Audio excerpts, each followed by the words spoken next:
Welcome to Matters Financial and Geopolitical from the Frontier. Thank you kindly for stopping by. I trust the weekend was good. Ours was rather exciting. We went to the Fairmont Mount Kenya Safari Club, and as I parked my car, I thought to myself, I've been coming here since I was a child, and actually the first time I visited was 41 years ago, and I was 9 years old. And it still has a kind of fairy dust, and it's so lovely to see Hannah enjoy it as well. Let me read you my piece over the weekend. I'm writing this piece from the Z Bar, which is this rather nice bar that they have, but I was writing my piece at 6 in the morning. No one else was there, except he gave me this wonderful juice, ginger and carrot, and some sparkling white wine. I was having a wonderful time. I'm writing this piece from the Z Bar at the Fairmont Mount Kenya Safari Club. It was William Holden who was the best man at Ronald Reagan's wedding to Nancy Davis, who founded the Mount Kenya Safari Club in Nanyuki in 1959. You will find photographs of Stephanie Powers, and you, like myself, might recall a TV show called Heart to Heart, because somewhat incredibly, the Voice of Kenya, which was our only channel in those days, used to show that program. The Safari Club became a mecca for the international jet set, Winston Churchill and all sorts, Adnan Khashoggi, and it's not difficult to see why. The entire property faces Mount Kenya, and the mountain sprinkles its own fairy dust on the setting. The pool, which was once not heated, and you can imagine what it must have been like to swim in 2,200 meters above sea level. It was a rite of passage then, test of your machismo. I've been visiting over a period of 41 years. Came with my parents, and now I come with my children, and it's still a magical place. This time we all went deep into the forest on horseback, and momentarily we thought we were in a magical world. Right on the perimeter of the property there are some seriously incredible homes, and one of the owners is 2 lions, and occasionally as you walk around the golf course you can hear a lion's roar. I love the place, and I love the way you find 3 generations of a family taking a holiday. I think it's a treasure. This visit, I kept saying to Nishat, the place is packed to the rafters. Nils, who has taken over from my dear friend Moshe Pereira, who used to run the Sankara, told me that he sold the last 2 available beds in the afternoon. I was in the UAE last year, and every hotel we visited was full. I remember asking Nishat, how does Kenya compete? These folks are full, we are not, and over time it becomes Darwinian. I recall visiting the South Coast 2 years ago, and I was one of just 2 guests in the entire hotel. The other guest was the father of that English boy who died in police custody. It was rather sad, actually. It's not rocket science, folks. It's all about occupancy, and that is what makes any tourism business sustainable. So Moshe has rebounded the Fairmont Mount Kenya Safari Club, and that is good to see. Of course, if we wish to play in the tourism game, we need to be aware of what's happening at the global scale. And it's clear that the world's tourism map is being redrawn at lightning speed as holidaymakers switch preferences, prompted by terror attacks, epidemics, and migrant crises. Muslim countries everywhere are the main losers of the shift in tastes. Sector professionals say jihadist attacks on tourists in Tunisia last year have seen visitors crash by 2 million, more than twice what we see in a whole year. The October 31st crash of a Russian plane which took off from its Egyptian Red Sea resort of Sharm el-Sheikh has devastated Egypt. Turkey is another victim of attack fears. Germany's TUI said that it had seen bookings to Turkey drop by 40%. Latin American destinations are already being affected by the spread of the Zika virus. Overall, world tourism has never been in better shape. Nearly 1.2 billion people travelled abroad in 2015, an increase of 4.4% over the previous year. What's clear is that we have an opportunity to capture more market share. However, in order to capture more market share, we have to offer a world-class product. The Fairmont Mount Kenya Safari Club is a world-class product, and it's good to see it being restored to its former glory. It really is. Mount Kenya Safari Club is high on the slopes of Africa's second highest mountain. Mount Kenya Safari Club straddles the equator.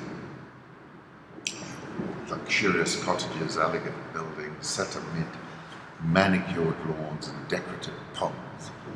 Ever since the club was founded in 1959 by the late film star William Holden, eccentric American Ray Ryan, and Swiss financier Karl Hirschman, it has been a mecca for the international jet set. The club's history is as colourful and exciting as its members and visitors, from the pioneers who made the homestead and the farm their own, through its conversion into an upcountry hotel, to the uproarious narrative of the three hellraisers who bought it on a whim and launched a legend.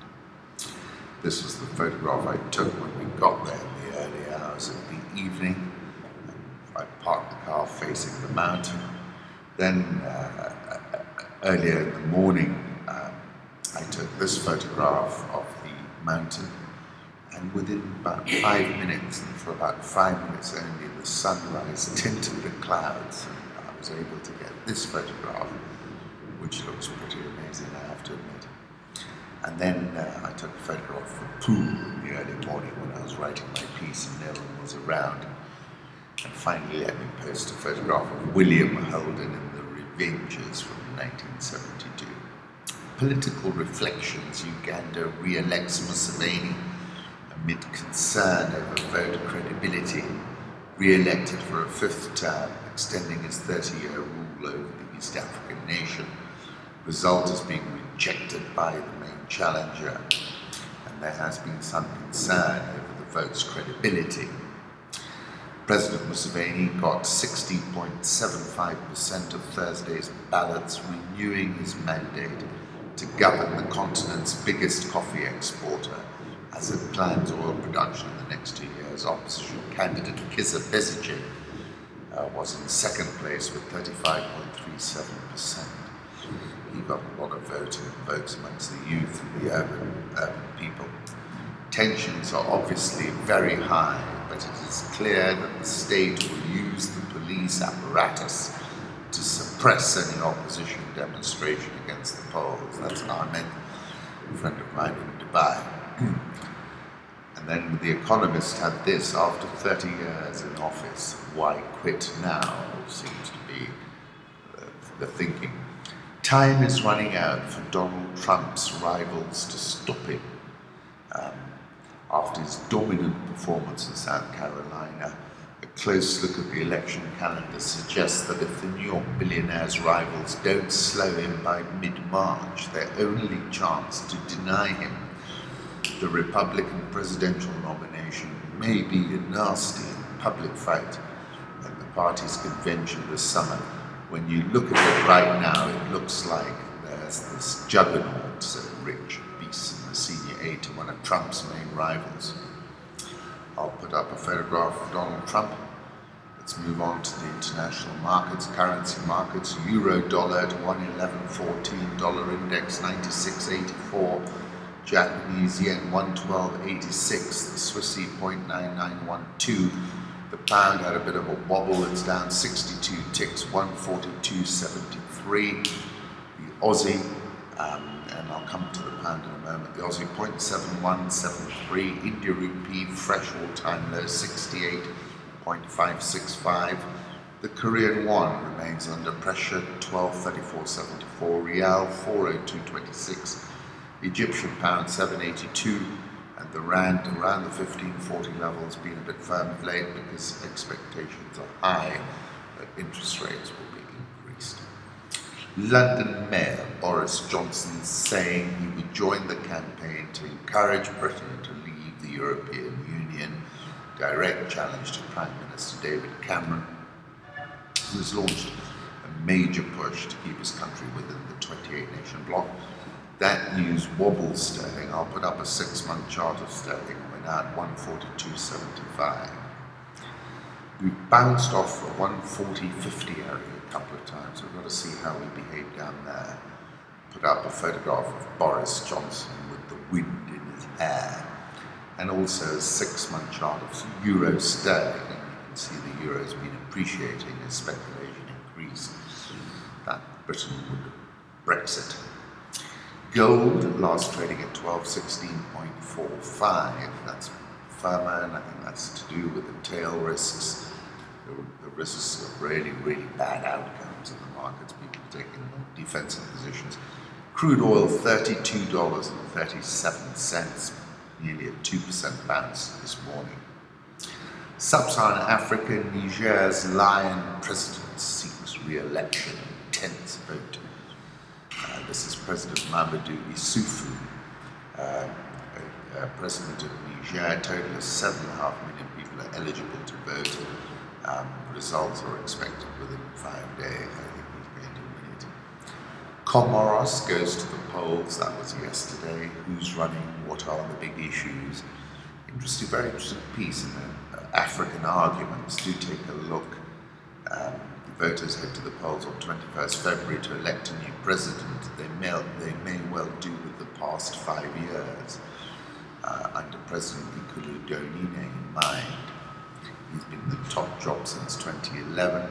Economic record unremarkable. GDP growth has slumped from 3.5% in 2013 to 1% in 2015. Unemployment remains high. Frequent shortages of food, water, fuel, and power. So let's see how that turns out. Investing in South Africa's economic gloom. Just about everything is going wrong in South Africa, and that's why investors in its bonds are reaping a bonanza.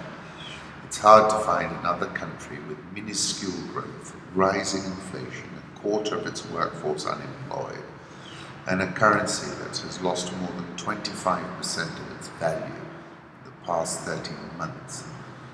Managing to finance its deficit with demand exceeding the supply for newly issued debt. This is inflation-correlated bonds, which are going like hot cakes.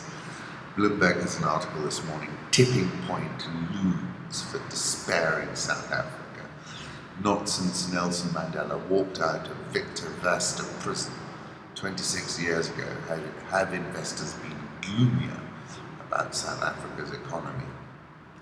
South Africans are paying the price not just for a collapse in commodity prices, metals, mining contribute more than 50% of exports, but for growing questions over whether President Zuma is up to the task.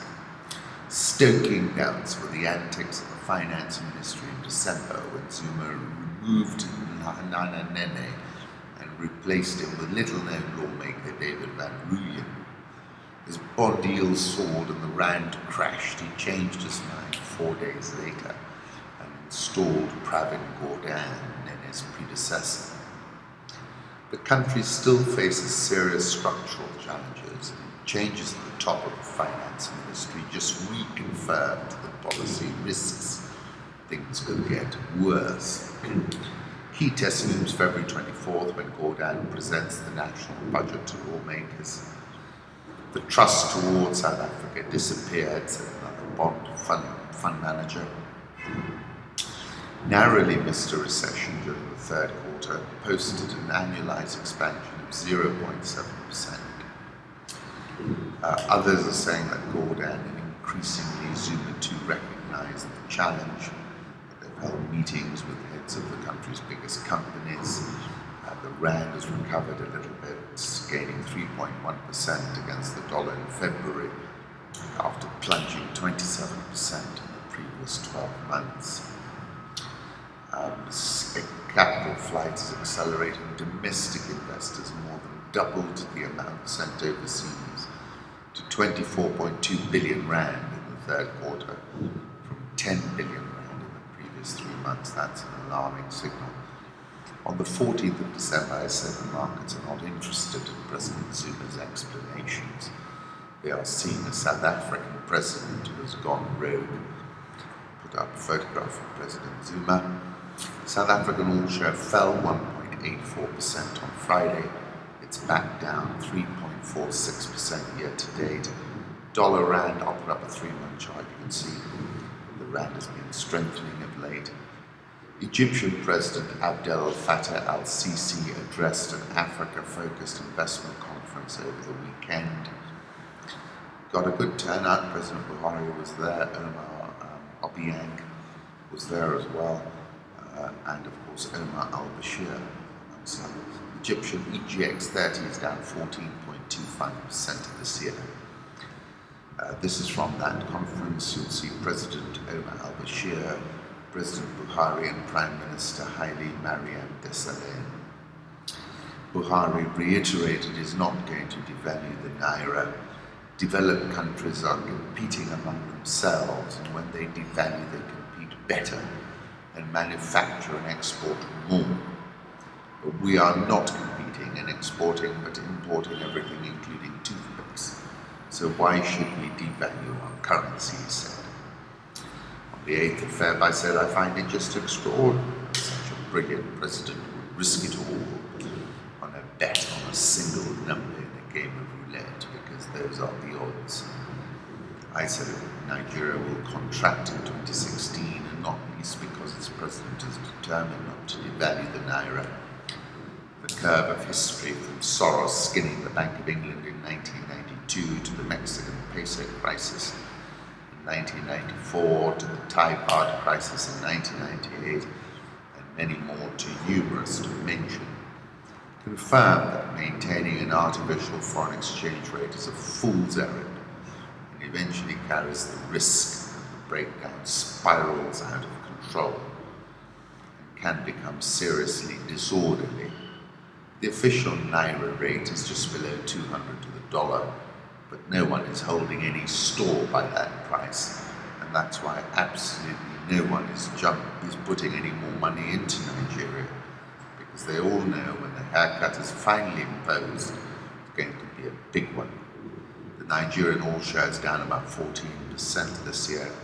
Ghana Stock Exchange Composite Index is minus 0.11% this year. Somalia's Prime Minister was detained at Jomo Kenyatta International Airport for breaching security rules. I like this photograph of a boy running across a beach while playing cricket at dusk.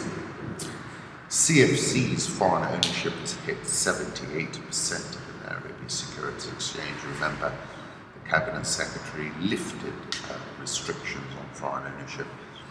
Total is at 94.11%. VAT is at 82.4%. The Nairobi all-share rallied 0.52% on Friday. It's down 3.44% this year. NSE 20 rallied 0.78% on Friday, and it is at an 8-day high. Once again, thank you kindly for stopping by. Wishing you a great week.